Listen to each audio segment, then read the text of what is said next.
తక్కువ పెట్టుబడి, తరగని డిమాండ్, ప్రీమియం బ్రాండ్ సపోర్ట్ తో మిస్టర్ ఆప్టికల్స్ ఫ్రాంచైజీ మీకోసం. Call Mister Opticals today. So Sagar garu, so ఇక్కడ వరంగల్ మొత్తం కూడా AP deputy CM Pawan Kalyan కోసం ఎదురు చూస్తోంది. అట్లాగే ఎప్పుడైతే నిరంజన్ ఒక బాలుడి విషయం తెలిసిందో అందరూ కూడా ఒక ఆశ్చర్యానికి గురవుతున్నారు. మీరు కూడా లోపలికి వెళ్ళారు, బాబుని కలిశారు. మీకు ఫస్ట్ ఏమనిపించింది?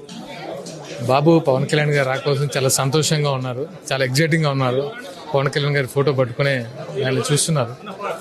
సో పవన్ కళ్యాణ్ గారు రావడం అనేది చాలా తెలంగాణ ప్రజలు నిజంగా చాలా హ్యాపీ ఫీల్ అవుతున్నారు. సో పవన్ కళ్యాణ్ గారు ఎప్పుడైతే సోషల్ మీడియాలో ఆయనకు ఉన్న అనారోగ్య రీత్యా అక్కడికి చేరిందో పవన్ కళ్యాణ్ గారికి ఒక్క నిమిషం కూడా తీసుకోలేదు. డెఫినెట్ గా ఆయన ఒక స్పాట్లో డెసిషన్ తీసుకున్నారు. సరే డెఫినెట్ గా నేను వస్తాను, డెఫినెట్ గా వచ్చి నేను ఆ అబ్బాయిని నేను చూస్తాను.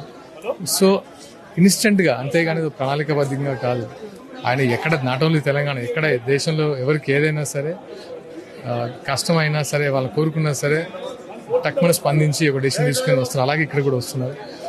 సో ఆ బాబు సిచ్యువేషన్ చూస్తే చాలా క్రిటికల్ గా ఉందని అందరూ చెప్తూ ఉన్నారు. సో కానీ కూడా ఇంత బిజీ షెడ్యూల్ లో కూడా నేను వస్తానని మాట ఇచ్చారు, మరి కాసేపట్లో రాబోతున్నారు. దీన్ని ఏ విధంగా చూడాలంటారు?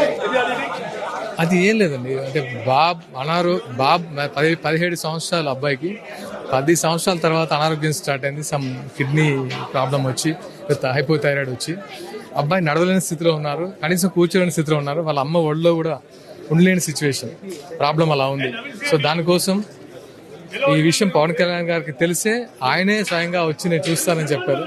సో వాళ్ళు కూడా అంటే సంతోషంతో కన్నీళ్ళు పెట్టుకుంటున్నారు, మా కోసం వస్తున్నారని.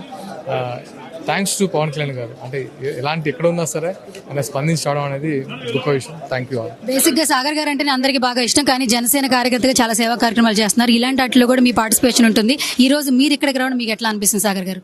డెఫినెట్ గా ఇది పార్ట్ ఆఫ్ మై, అంటే నాకు జనసేన భావన నచ్చి, జనసేన సిద్ధాంతాలు నచ్చి, పవన్ కళ్యాణ్ గారి ఆశయాలు నచ్చి మేము జనసేనలో జాయిన్ అయ్యాం.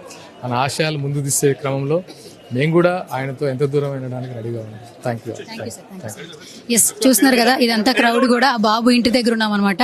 సో మరి కాసేపట్లో రాబోతున్నారు పవన్ కళ్యాణ్ గారు. బట్ సాగర్ గారు అయితే లోపల బాబుని చూస్తూ ఉన్నారు. ఆయనకి కొంచెం హెల్త్ సిచ్యువేషన్ బాగాలేని కారణంగా ఆ బాబుకి అనారోగ్య కారణంతో బాధపడుతూ ఉన్నాడు. సో అలాంటి ఒక అభిమాని చివరి కోరిక ఏంటంటే పవన్ కళ్యాణ్ గారిని కలవాలి అని ఒక చివరి కోరిక అని వ్యక్తం చేయడం జరిగింది. అప్పటి నుంచి సోషల్ మీడియాలో ఇక్కడికి పవన్ కళ్యాణ్ రాబోతున్నారనే వార్త అయితే వైరల్ అవుతుంది. ఇక్కడ చూస్తే కూడా ఆల్మోస్ట్ క్రౌడ్ జనసేన కార్యకర్తలు అండ్ పవన్ కళ్యాణ్ చూడడానికి వచ్చినటువంటి చుట్టుపక్కల ఉన్నటువంటి ప్రజలే కనిపిస్తూ ఉన్నారు.